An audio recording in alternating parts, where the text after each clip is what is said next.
హనుమాన్ మాల వేసిన విద్యార్థిని స్కూలుకు అనుమతించకపోవడంతో హనుమాన్ మాలధారులతోటి కలిసి పాఠశాల యాజమాన్యంపై బీజేపీ నాయకులు ఆగ్రహం వ్యక్తం చేశారు. అమర్నాథ్ అనే 9వ తరగతి చదువుతున్న విద్యార్థిని మాల వేసుకున్నావని 2 గంటల పాటు బయట నిలబెట్టిన స్కూల్ యాజమాన్యం అవమానపరిచిందని బీజేపీ జిల్లా అధ్యక్షులు కర్రీ సంజీవ్ రెడ్డి ఆవేదన వ్యక్తం చేశారు. వెంటనే స్కూల్ గుర్తింపును రద్దు చేసి విద్యార్థిని పాఠశాలకు అనుమతించాలని డిమాండ్ చేశారు. సెంటర్ స్కూల్లో మాల వేసుకున్న హనుమాన్ మాల తాతయ్య తీసుకొని వస్తే లేదా సార్ కలిసి 2 hours సిస్టర్ వచ్చాక పర్మిషన్ తీసుకోవాలని అన్నారు. లేదా సార్ ఫస్ట్ పీరియడ్లో కూర్చోబెట్టి సెకండ్ పీరియడ్లో ఇంకో మిస్ వచ్చిన లేపి సిస్టర్ పర్మిషన్ లేదని తాతయ్య 2 hours కూర్చున్నారు సిస్టర్ కోసం రాలే. మళ్ళీ బ్రేక్లో సిస్టర్ వచ్చింది. సిస్టర్ దగ్గర పర్మిషన్ తీసుకుంటే స్కూల్కి రాకని అన్నారు. అంటే ఎందుకు మళ్ళీ మేము స్కూల్కి రావద్దని అన్నారు. అన్నాక మళ్ళీ లేదా సార్ పోయేటప్పుడు ఈ డ్రెస్ ఇప్పేసి స్కూల్కి యూనిఫామ్ వేసుకొని రావాలని అన్నారు. ఏం పేరు నీ పేరు? ఏం పేరు నీ పేరు? అమర్నాథ్. ఎన్నో తరగతి? 9th. ఏ స్కూల్? స్కూల్ పేరు సెంటర్. మరి మాల వేసుకున్న అబ్బాయిని ఎందుకు అలౌ చేయాలి? మేము అలౌ చేసాము. బాబు స్కూల్లోనే ఉన్నాడు. బాబు స్కూల్లోనే ఉన్నాడు, ఇంటికి పోలేదు. మరి ఎందుకు కూడా జరిగింది? ఇప్పటిదాకా ఏం జరిగింది? 2 hours నిల్చుని పెట్టారు కదా బాబుని. సార్ 30 minutes 2 hours అంటున్నారు. తర్వాత 5 hours కూడా. సరే 30 minutes 2 minutes. ఓకే సరే 30 minutes అని ఎందుకు నిలబెట్టారు? మరి 30 minutes అని ఎందుకు నిలబెట్టారు? అది సబ్జెక్ట్ వైజ్గా మేబీ నాకు కూడా తెలియదు, టీచర్ని కనుక కూడా తెలుస్తుంది. కానీ దానికి నిలబడినందుకు మేము సారీ చెప్తున్నాము, పర్మిషన్ తీసుకున్నందుకు సారీ చెప్తున్నాము. అంతకంటే మేమేం చెప్పలేం కదా సార్.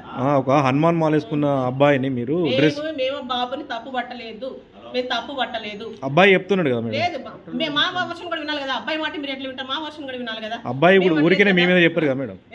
ఎందుకు పెట్టలేదు? ఏదో ఒక పాత కక్షలు ఉంటే పెట్టుకోవచ్చు. మేడం లేదా పాత కక్షలు ఉంటాయా మేడం? ఉంటాయి. మీరు భలే చెప్తున్నారు మేడం. ఉంటాయి.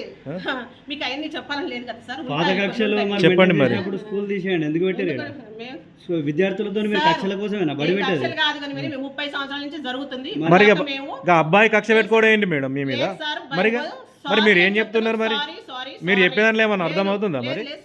మరి అబ్బాయి కక్ష పెట్టుకోవడం ఏంది మరి మీ మీద? అంటే ఏది మాట్లాడి సారీ అంటే అయిపోతుంది మేడం. క్షమాపణ తర్వాత ఇంకా వేరే పదం లేదు, అర్థమవుతుందా? వేరే పదం లేదు. మీ దేవుడైనా మా దేవుడ క్షమాపణ మానవత్వం. ఇవాళ ఉదయం పూట స్కూల్లో 8 hours లోపల సీకురాయ్ స్టూడెంట్ 9th class చదువుతున్న స్టూడెంట్, ఆయన పేరు అమర్నాథ్. ఆయన 3 రోజుల కింద హనుమాన్ మాల దీక్ష తీసుకోవడం జరిగింది. దీక్ష తీసుకొని జరిగి సెంట్రల్ స్కూల్కి వస్తే వాళ్ళు మాలద్దు, మాల తీసేయి, నువ్వు బొట్టు తీసేయి, నువ్వు ముల్లారం తీసేయి, నువ్వు బట్టలు ఇప్పు, వేరే డ్రెస్సెస్ యూనిఫామ్ వేసుకోనమ్మని చెప్తా ఉన్నారు. ఇది స్కూల్ మేము అడుగుతా ఉన్నాం, క్రిస్టియన్స్ వాళ్ళ స్కూల్లో అడుగుతా ఉన్నాం, చెన్నై స్కూల్లో అడుగుతా ఉన్నాం. మత విద్యాసాలు మీకు బోధన ఏం చేస్తూ ఉన్నారు? మీరు బోధన హిందూ తల్లి కడుపు పుట్టిన బోధన ఎట్లా చేయాలి? హిందూ ధర్మం ప్రకారంగా, నామ్స్ ప్రకారంగా, స్కూల్ ఎడ్యుకేషన్ ప్రకారం మీరు అందరు స్కూల్ విద్యను నేర్పాలి. అటు అందరు సమానంగా చూడాలి. మీరేం చేస్తూ ఉన్నారు? క్రిస్టియన్స్ ఒక రకంగా చూస్తూ ఉన్నారు, ముస్లిం ఒక రకంగా చూస్తూ ఉన్నారు, హిందువులు ఒక రకంగా చూస్తున్నాం. మేము ఒకటే చెప్తున్నాము, ఆ స్కూల్ అయినా క్రిమినల్ కేసు పెట్టాలి. చెన్నై స్కూల్ అయినా క్రిమినల్ కేసు పెట్టాలి. పోలీసు వారిని కొడుతున్నాం. రేపు గుర్తింపు రద్దు చేయాలి. చేయలేదా? భారతీయ జనతా పార్టీ హిందుత్వాన్ని ఉండి కొట్టే పార్టీ భారతీయ జనతా పార్టీ. హిందువుల పక్షాన్ని మేము ఉంటా ఉన్నాం. మేము హిందువులకు కూడా హ్యాపీ చేస్తూ ఉన్నాం. భారతీయ జనతా పార్టీ నుంచి హిందువులకు కూడా హ్యాపీ చేస్తూ ఉన్నాం. అటువంటి స్కూళ్ళల్లో, క్రిస్టియన్స్ ఉన్న స్కూళ్ళల్లో మనం పిల్లలు తోలద్దు. దయచేసి చెప్తా ఉన్నా, మీకు ఎలాంటి ఇబ్బంది ఉంటే మా దగ్గర రారి. ఎడ్యుకేషన్ పరంగా మీకు ఏమైనా ఫీజు లేకుండా విద్యార్థులకు ఇబ్బంది ఉంటే భారతీయ జనతా పార్టీ సంజయ్ రెడ్డి ఉన్నాడు, మా కేంద్ర మంత్రి గారు, మా రాష్ట్ర మంత్రి గారు, మాకు కిషన్ రెడ్డి గారు ఉన్నారు. మా విద్య తీసుకురాలి. మేము విద్యను ఏ రకంగా అందిస్తూ ఉన్నాం.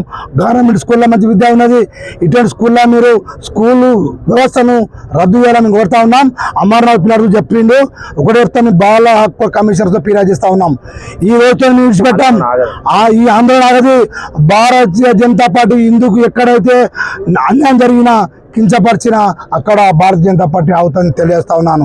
ఒకటే చెప్తా ఉన్నా, ఇవాళ ముస్లిం వాళ్ళు చెప్తున్నారు, ఈ స్కూల్లో ముస్లిం పిల్లలు కూడా స్కూల్లో చదువుతూ ఉన్నారు. వాళ్ళకి ప్రత్యేక నమాజ్ రూమ్ పెట్టి నమాజ్ చెప్పిస్తూ ఉన్నారు.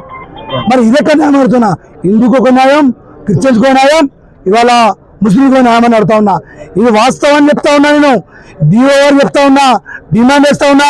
డిఓ గారు మీరు ఫోన్ చేస్తే పలికిరి తప్ప మీరు రమ్మని రాలేదు. వస్తా క్రిమినల్ తీసుకుని మేము చెప్తా ఉన్నాం.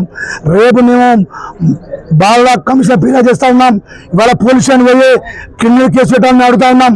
ఇవాళ ఇందుకు ఏ ఒక్క ఇందుకు అన్నం జరిగినా భారతీయ జనతా పార్టీ ఓడుకోదు. ఇక్కడ వాళ్ళు సార్ చెప్పిండు, పోలీసు ఎస్ఐ గారి ముందు సిఐ ముందు వాళ్ళు చెప్పారు, మేము పొరపాటు జరిగింది, మాకు క్షమించండి, పిల్లలు అన్నది వాస్తవమా, మాకు క్షమించమని చెప్తా ఉన్నారు. నేను ఒక్కటే అడుగుతున్నా, హిందుత్వంలో ఉన్నదాన్ని హిందుత్వం ఉంచాలి.